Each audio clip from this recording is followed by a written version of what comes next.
Hey there, Warriors! In this week's tech tip, let's take a look at a big change to iOS 26, which is how it handles split screen. It no longer calls it split screen. Instead, it's replaced it with something called windowing, and it gives you a lot more flexibility. And the idea is to make your desktop look more like a MacBook. So one big change is that you can now easily resize and move your windows around by going down to this bottom right corner of the window, and there's this little curve.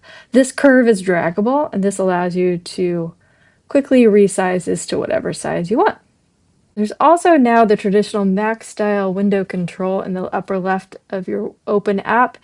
The red is your close the app, the yellow is minimize, and then green, if you tap it once, it's going to make it full size. And if you hold down your finger on the green, it will give you the option to specifically move that window to one area or the other, such as like that. When I have resized the screen, I can now grab it from the top middle of the window and throw it to one side or the other, however I want that to go.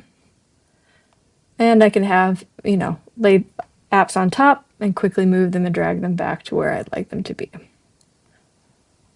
Another cool feature of iOS 26 windowing is that for every app I have open, if I drag my finger gently from the top and just brush, I can pull up this contextualized menu choices. It's similar to Mac, and it gives me a little bit more options for every app of what I want to be able to do with that.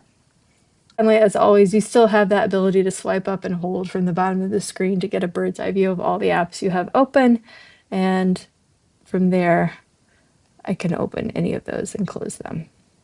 Shout out to Ms. Eckroth and Zoe Clark for this week's tech tip. As always, if you have any ideas for future tech tips, don't hesitate to reach out to Ms. Colby.